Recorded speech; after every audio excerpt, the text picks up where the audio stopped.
Ellie, we're all here? Yep, 1 second.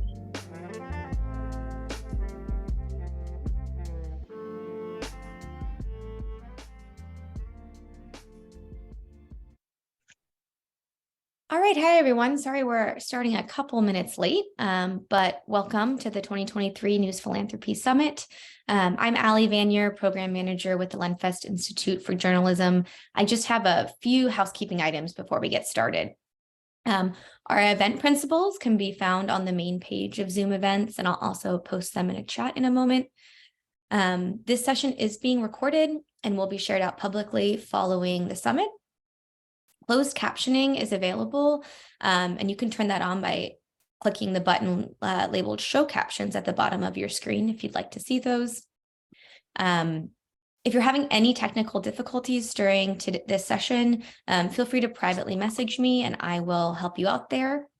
And last but not least, we will save time at the end of this session for questions from you all. So you can use the Q&A button at the bottom of your screen to pose questions to the speakers who will answer them live.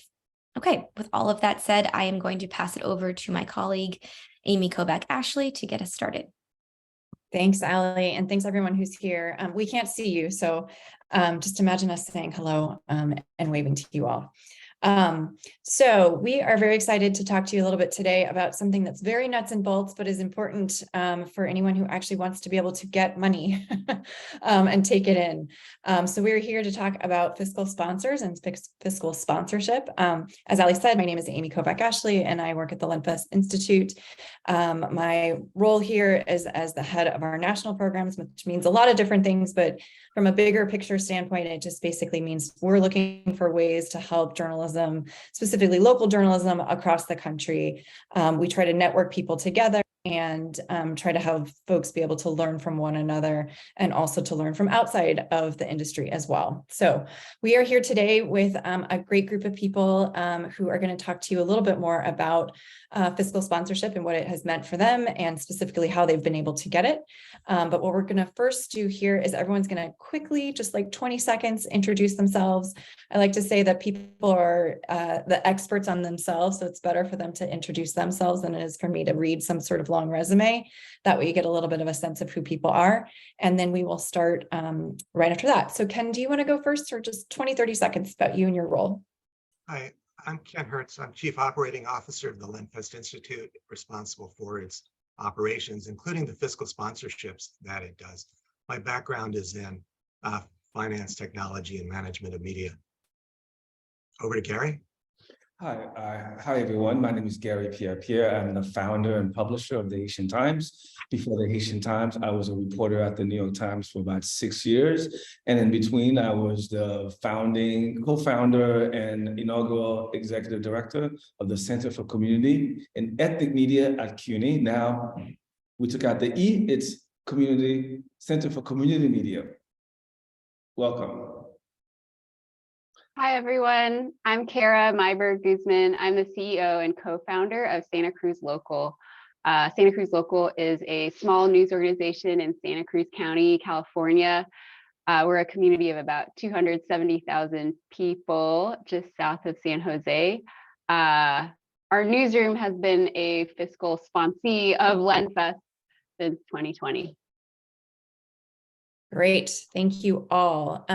We are very excited. So as you can tell, so Gary and Kara will talk to you in a few minutes a little bit more about their own personal journeys and their organizations as it relates to fiscal sponsorship. But we first wanted to start out by just sort of getting to the nuts and bolts of what fiscal sponsorship is. And why you might need it. And so for that, Ken is going to take us through some slides really quickly that we hope will kind of crystallize what this is. We will make these slides available after this session as well for folks if you're interested, so you don't need to feverishly take notes. Okay, thanks, Amy. So fiscal sponsorship is a concept under the US tax code that enables for-profit companies to receive tax-deductible charitable donations. Because it's a concept under the tax code, I have to include this disclaimer. The tax code can be unclear and inconsistent, and final interpretations often determined by case law. So please consider this talk for informational purposes only and consult your own tax advisor before you do anything like this. Why do you need a fiscal sponsor? You need a fiscal sponsor if you want to receive charitable contributions, tax-deductible charitable contributions, and you don't have nonprofit status.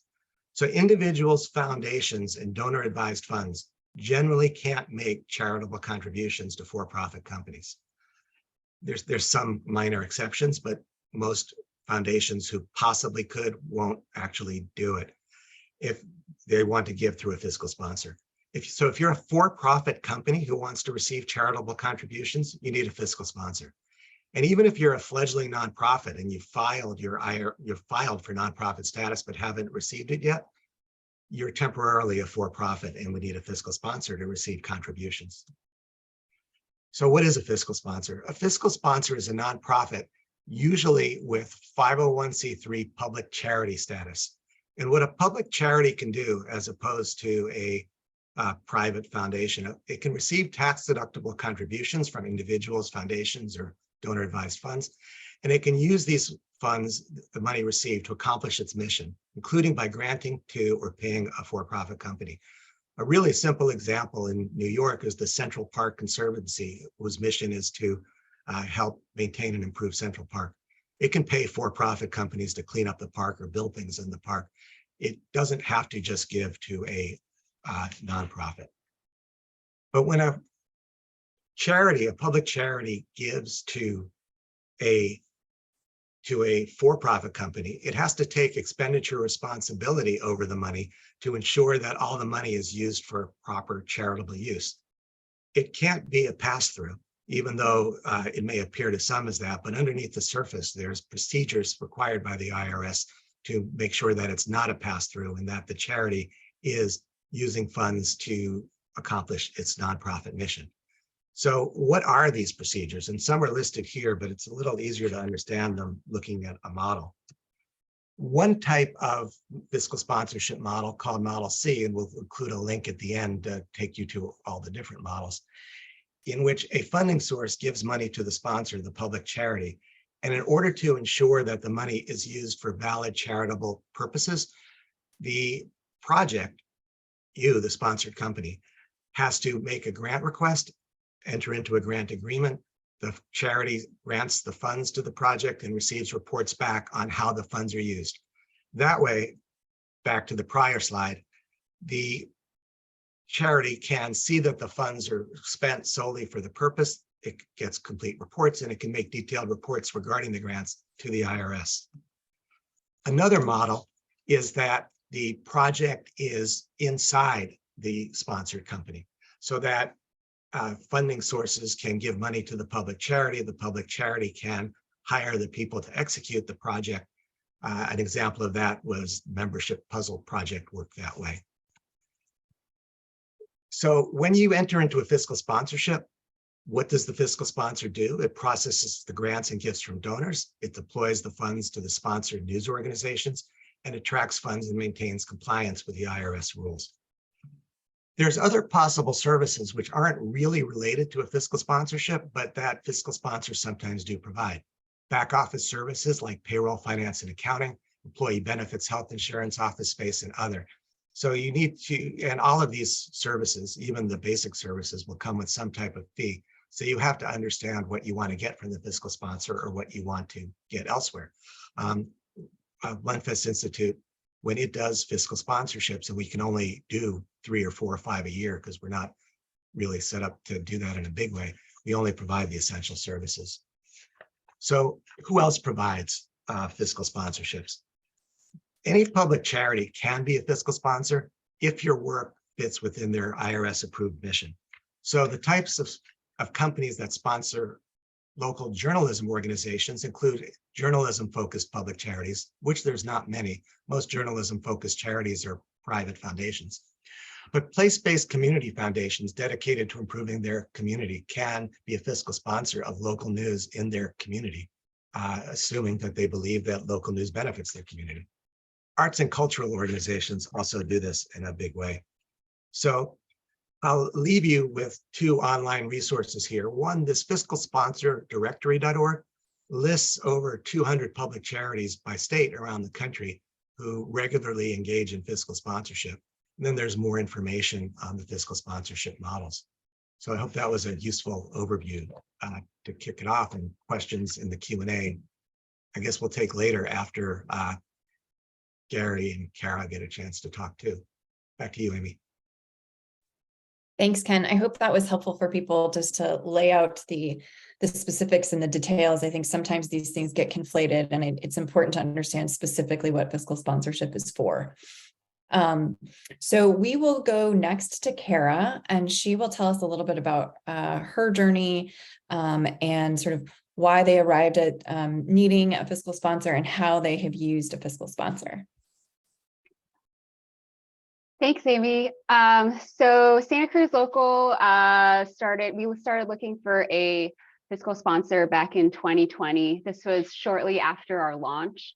A handful, and I'm talking like 3 or 4 people, 3 or 4 of our members approached me and said, you know, I have a donor advised fund. I would love to support you, but I have to give to this instrument only allows me to give to a 501c3 organization. Do you have any way that you can figure that out? You know, after the 3rd or 4th person, told me that, I started looking for a fiscal sponsor. I started talking to, people in my community who are very experienced with nonprofits.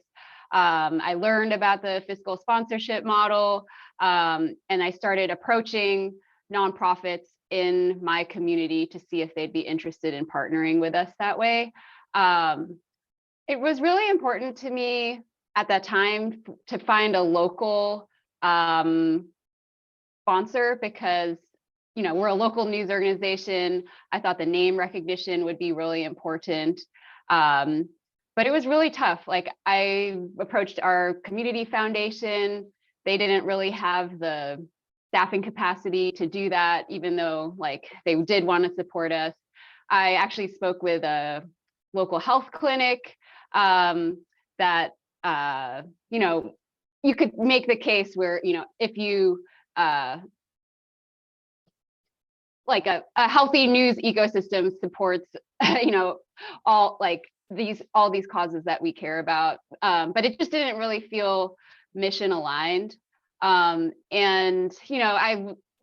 looked through the fiscal sponsorship directory that Ken shared, and found some, arts and cultural organizations, but, we're a pretty like government heavy news organization. We write about like big thorny issues and not really at all about arts and culture. So yeah, it just didn't feel right. And it became clear to me that mission alignment is really, the most important thing for us. So this long sort of search actually led us to the Lenfest Institute, which was absolutely mission aligned. Working towards sustainability in journalism felt completely why we are doing fiscal sponsorship. I think the other thing to consider was just sort of the credibility that came along with that agreement with Lenfest. It just, even though Lenfest is on the other coast, people had heard of it. somewhat. And, you know, like if you check out their website, it looks Lenfest is it just added, it was a lot more credible, I'd say, than like if we had paired with a, you know, let's say an arts organization that no one had heard of in our community. It just made a lot of sense for us. So I guess I'll pause there. I have more to say, but I'll pass it to Gary. Well, for me, it seems like I have been behind the 8 ball on this trend of nonprofit news explosion that began a few years ago before COVID. And I also was caught off guard when for-profits could be eligible for foundation funding. So the moral of the story is that I've been behind the curve for a while, but that's okay. I think I'm now fully caught up. So in mid-2020, right after COVID, I began looking for a fiscal sponsor because there were foundations who were interested in funding what we're doing, because we're, as a niche publication, ethnic audience, relatively new immigrants. So there was opportunity for us to do some very unique reporting. So automatically, I turned to what I knew. As I mentioned earlier, I was the executive director of CCM at Newmark at CUNY. And so naturally, I went to the foundations that I had worked with in New York City to see how they might help. But for these foundations, this was a novel idea to them because they typically work with, community organizations and providing services.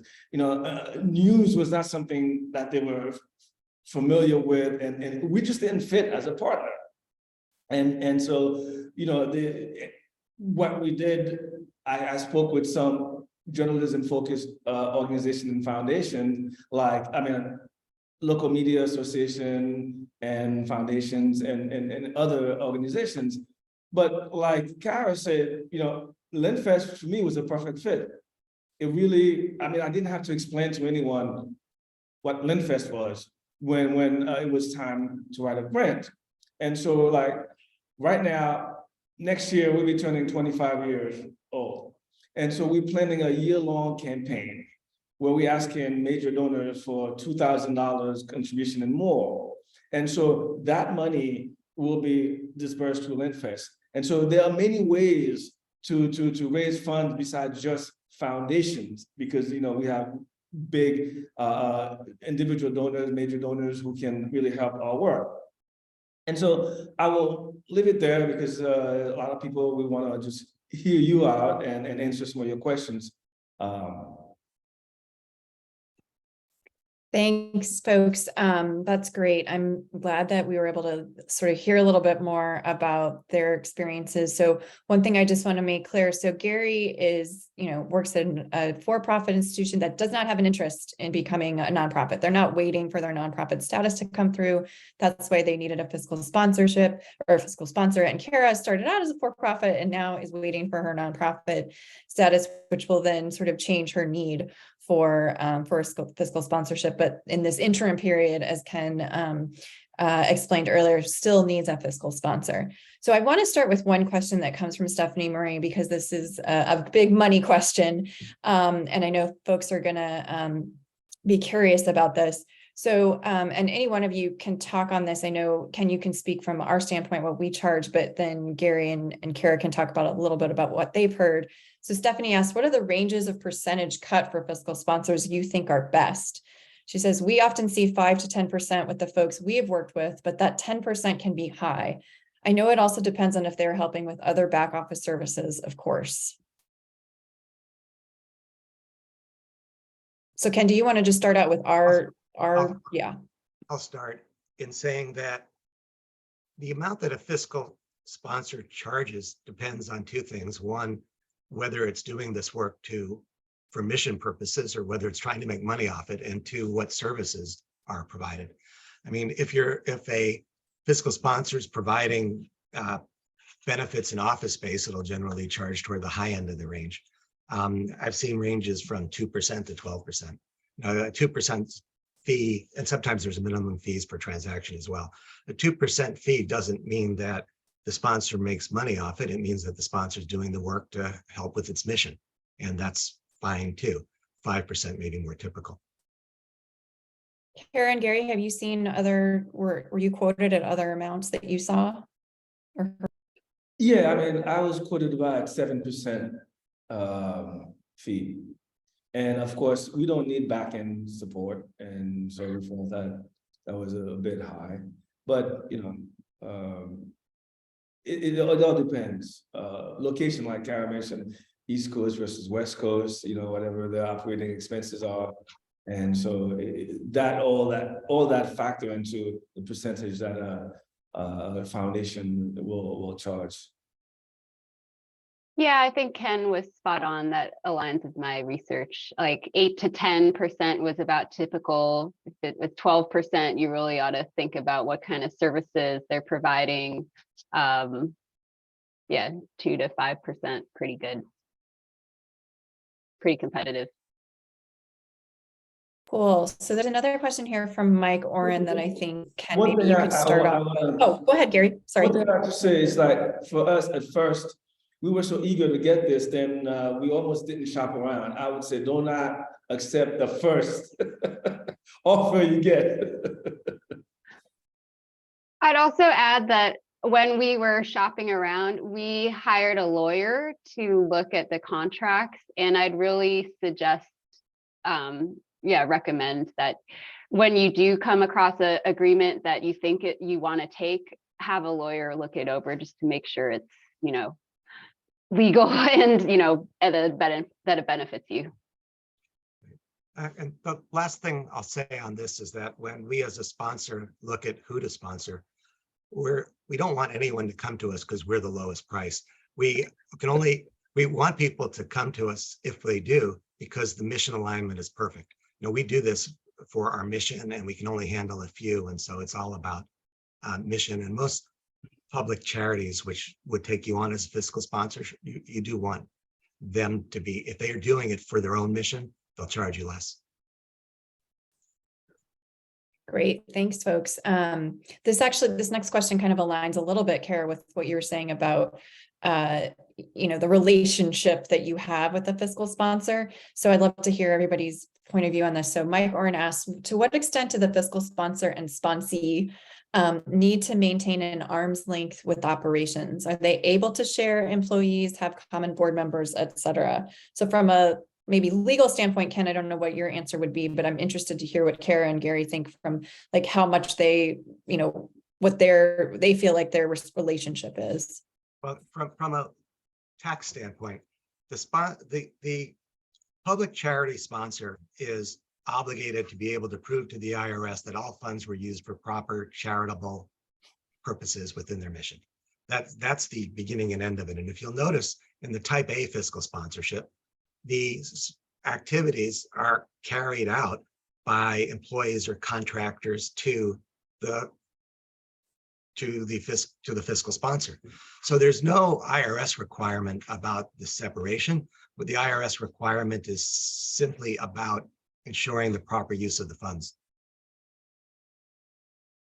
Well, yeah, I mean, essentially, I agree with Ken. That's what we do. We make sure we use the funds as intended, and we produce a report to the foundation, so to align, to show that we did use it as we said we would. And that's basically simple. I mean, most foundations are so busy, they don't have time to hold your hands. I mean, they take the leap of faith that, you know what you're doing for the most part, and that and if there's an issue, then they could intervene. But they don't want, if they have to hold your hands, it becomes too much for them. At that point, it's not really worth it, because they don't want to have a staffer spend so much time monitoring your progress or the use of funds. I mean, I just think they don't want to. If you are one of the publications that require that, I don't think they are going to be I don't think they're going to want to continue the relationship, because it's just too much work for them at that point.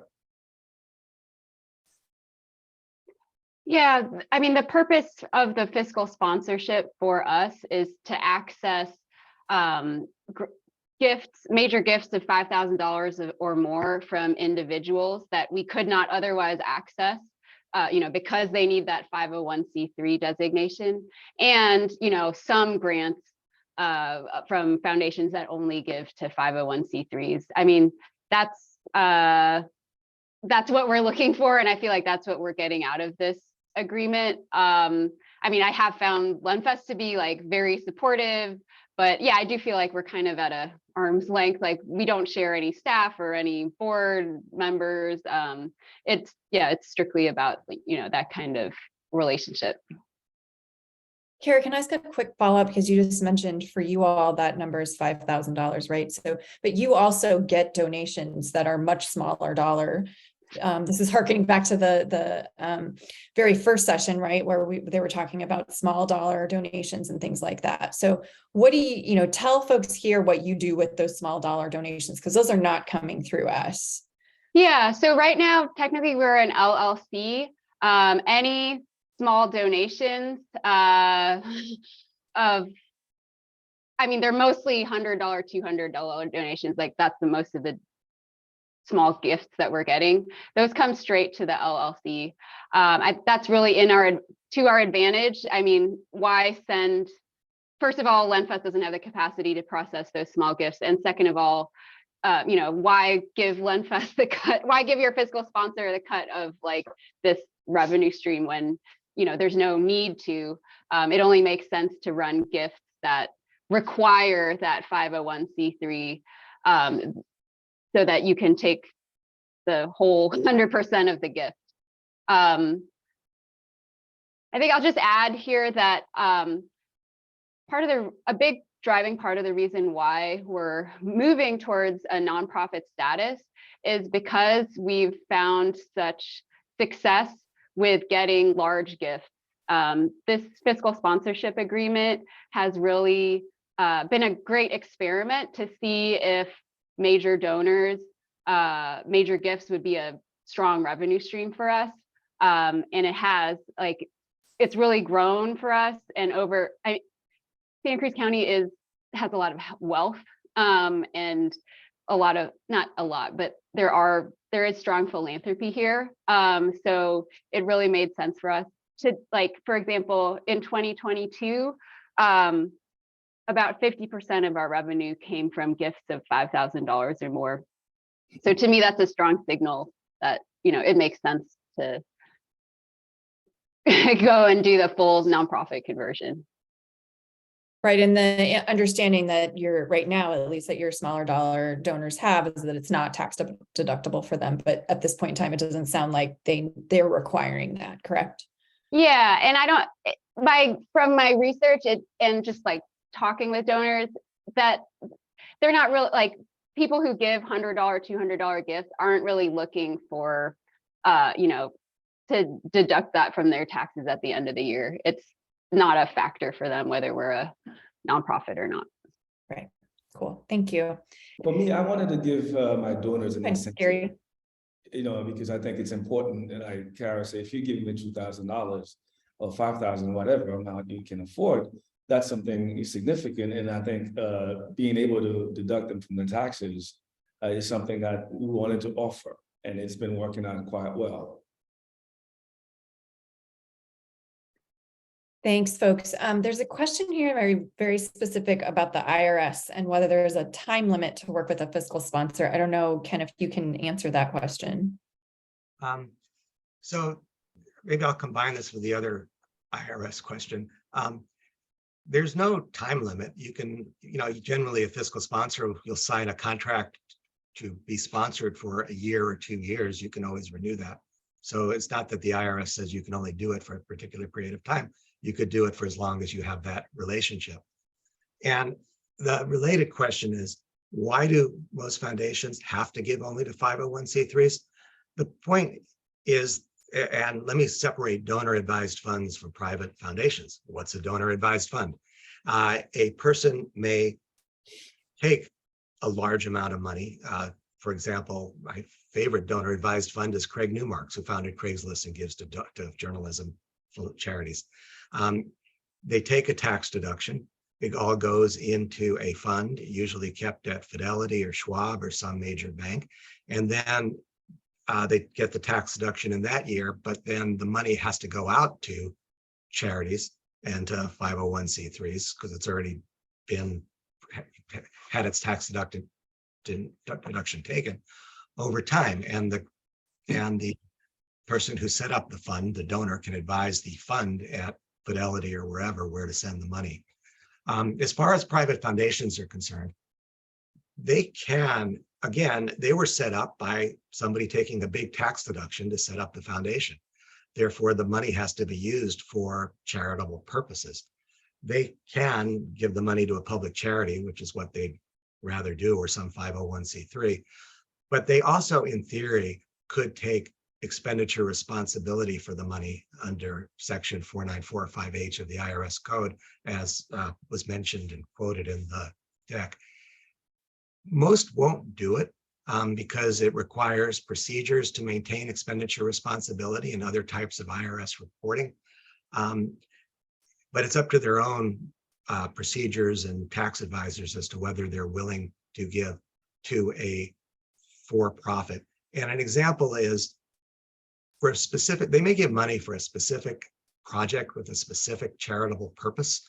And that's the case in which they might give money to a for-profit, or could in theory, according to IRS rules, but many won't bother with that effort. I think that that answers also to some extent the question in the chat about the expenditure responsibility. But Ken, if you can take a look at that question, because it's very specific, and maybe answer it directly in chat, that could be helpful. I do want to move on to this question that's, I think, mostly aimed at you, Gary, around she's curious, Jonathan Berry is curious about for an established for-profit like the Times, if the plan is to maintain a fiscal sponsorship relationship for a long term. And then for both panelists, what about this fiscal sponsorship relationship has been unexpected for you?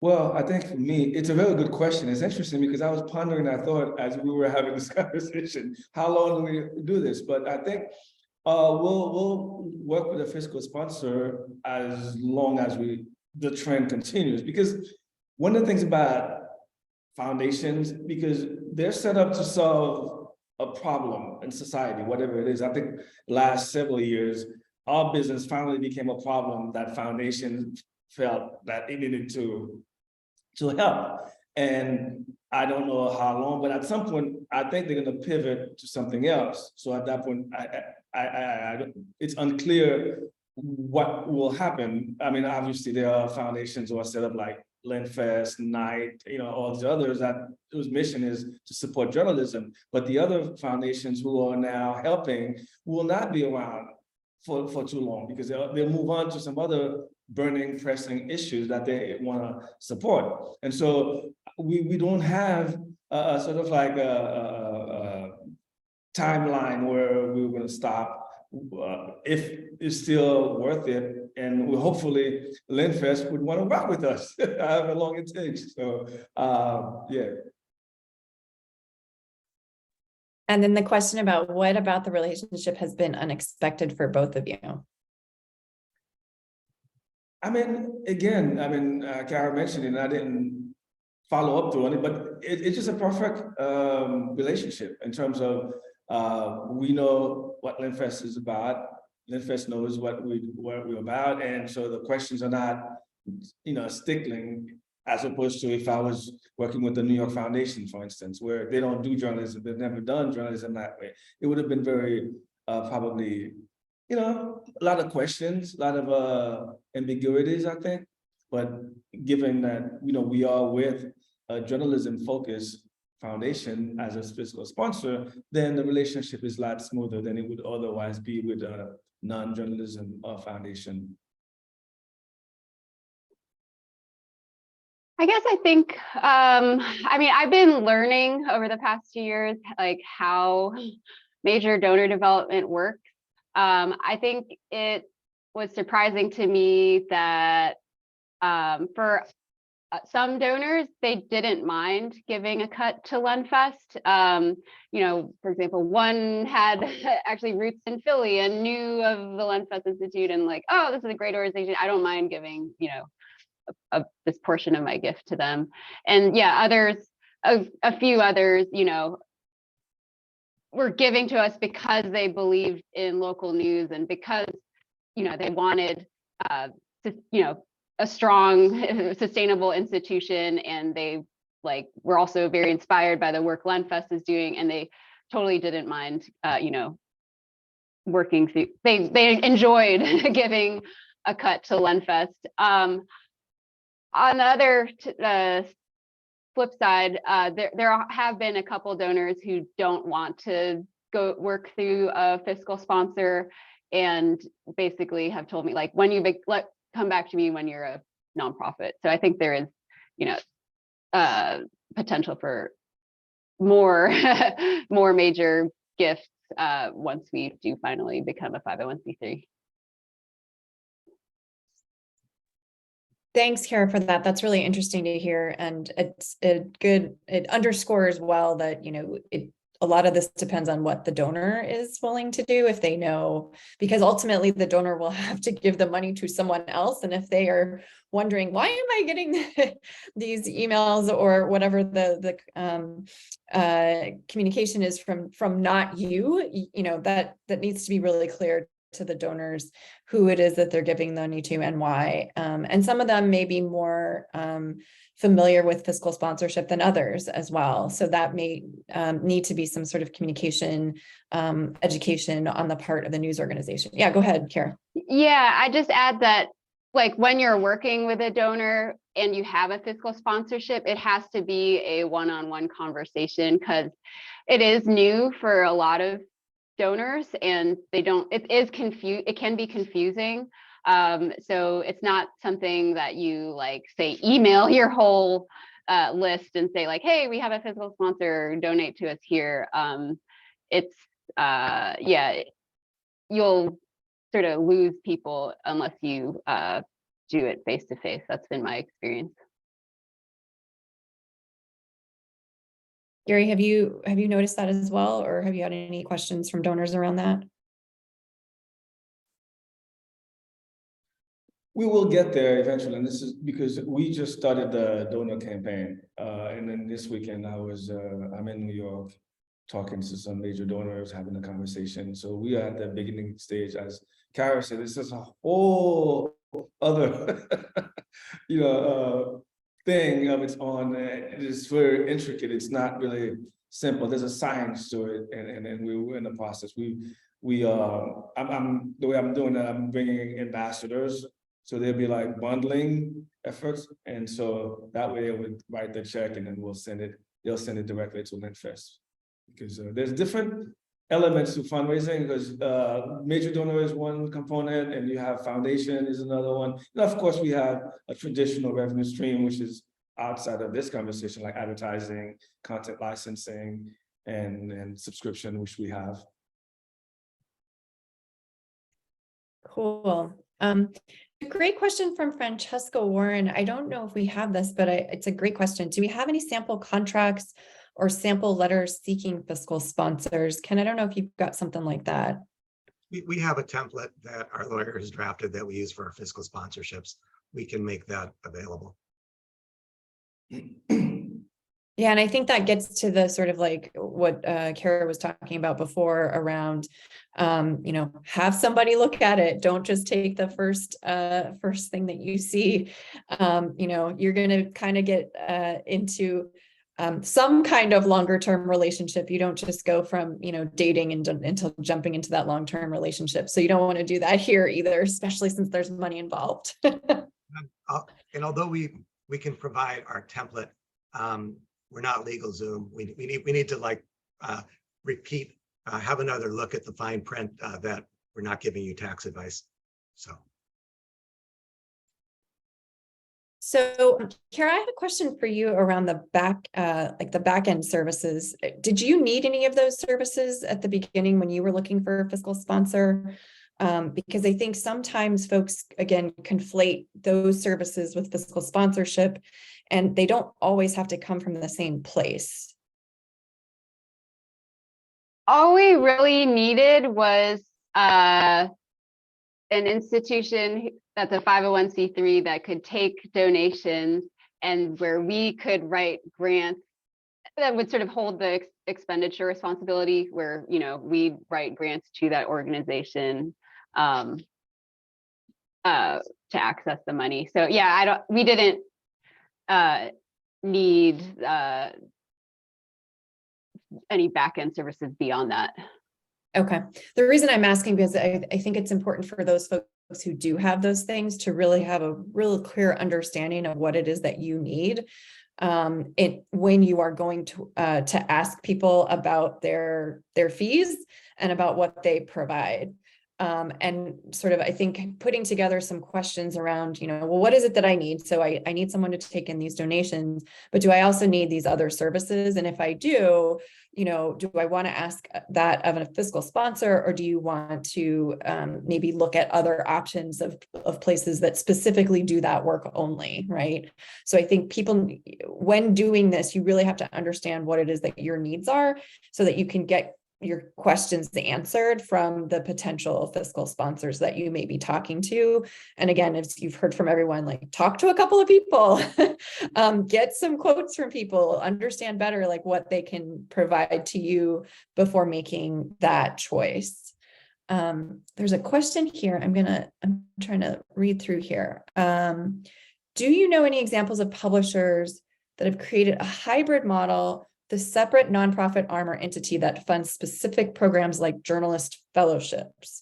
Over the past few years, we've received several direct grants from large foundations as a for-profit with, quote, expenditure responsibility.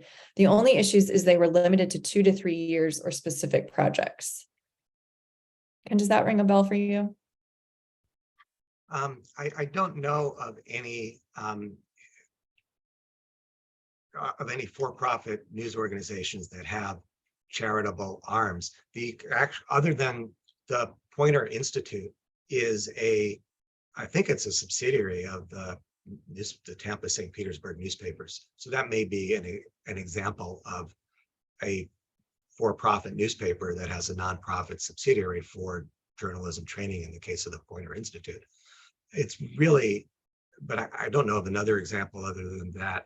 You can, in response to the question, you can receive, this goes back to private foundations if they can give grants to for-profits, if they maintain expenditure responsibility and do that work, but they can only fund a particular project that has a specific charitable purpose.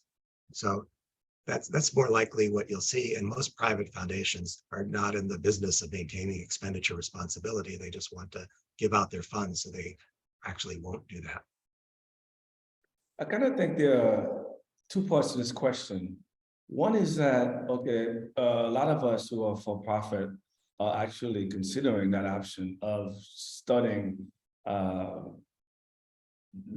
501c3 organizations. For instance, I would like at some point to create a foundation or an organization to help bring some of those trainings that we have in from the editorial, from the business side, some of the lab that I went to at API, and bring some of these processes to the ecosystem in Haiti. And so I would like to do that to such foundation. So, and I know at Mitra Kalita at Epicenter, she's talking about something like that. So that's happening in the industry and at our level. But Ken's point is, I think, is another, like the big foundations, but small organizations like ours are looking to create nonprofit arm of an organization. Okay, great. So there will be more to come on that, I'm sure, for another session, maybe next year's summit. So we've got a question here. Do you need a board to get fiscal sponsorship to your LLC? Well, two pieces. One, the fiscal sponsorship will be between a public charity and a for-profit company. The public charity will have a board, the for-profit company will have a board or at least, if it's a single member LLC, it will have a member as, whatever corporate structure they have. So it's a contractual relationship between two companies. And it's as simple as that.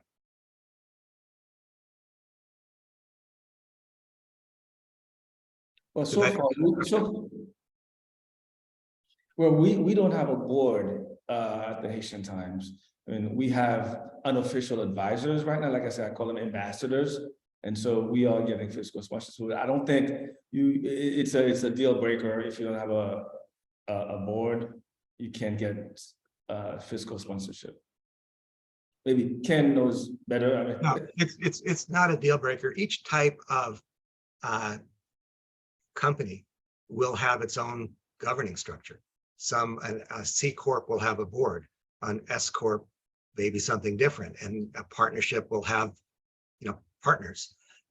So you just need a functioning company, but as opposed to be an individual. We can't fiscally sponsor an individual.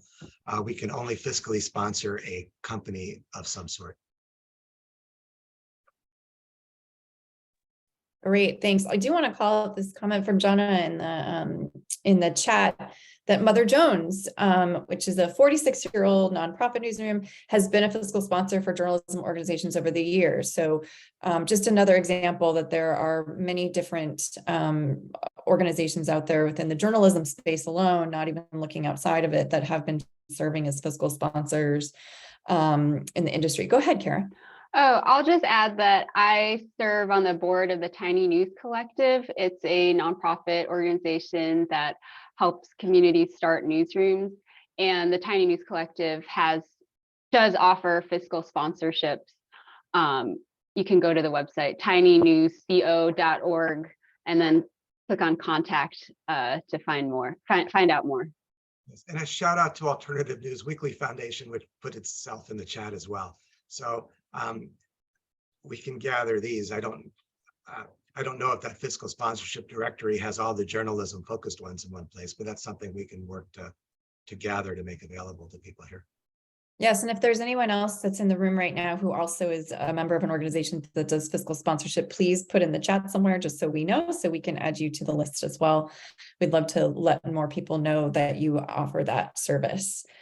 So we've got only a few minutes left here, and I just wanted to ask all of our panelists here sort of what is their one piece of what I'll call parting advice for organizations that are looking for this service? So my parting advice is don't overcomplicate it. You're looking to take donations from donor advised funds or private foundations, which you cannot otherwise get. Use a fiscal sponsor for that. All the rest of your fundraising, as long as people don't need tax deductibility, just keep the money yourself. And most people giving small gifts probably don't itemize their taxes anyway and don't need that deductibility. So don't overcomplicate it.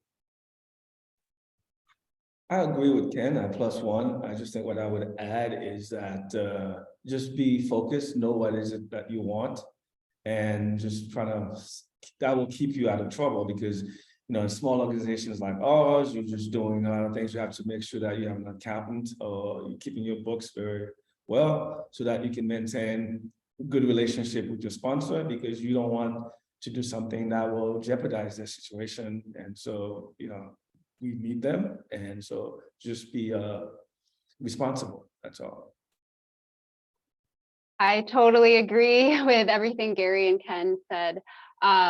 I would add that when you're shopping for a fiscal sponsor, mission alignment is, for me, the top priority. It makes things a lot cleaner. It makes it make more sense for donors if they're giving to an organization that really makes a lot of sense, that has a very similar mission to yours. Thanks, folks. I think the one thing that I would add to that too is, as much as possible, know what you need. And when you're talking to potential fiscal sponsors, make sure that you're clear about your needs. It's good to have your boundaries and not step over them. Even if it's sort of a short-term benefit, you want to, if you're going to have a long-term relationship with a fiscal sponsor, you want to sort of get the things that you need for the longer term. And that's an important thing. And then always read the fine print, right? So Ken started with a slide about reading the fine print. Make sure that you're reading the fine print on those contracts or other types of legal documents that you might be looking at with fiscal sponsors. And then you will be all set. And hopefully we wish that you will find a fiscal sponsor if you need one. And for folks who already have them, we hope you have good, strong relationships with them. And we're here, we'll provide a little bit more information about these things with slides, et cetera, going forward. But if folks have questions, you can always get in touch and we'll try to help direct you in the right way. Thanks again for joining us. Awesome. Thanks, Amy. Thanks, Amy, Gary, Kara, and Ken.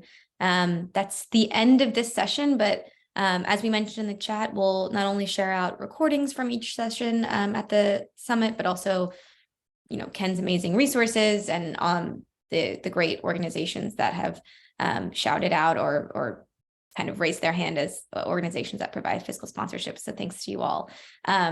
Our next block of programming starts in about an hour at 2:30 p.m. Eastern. In the meantime, you can join the main lobby to direct message each other or connect in the lobby chat. So thanks, everybody.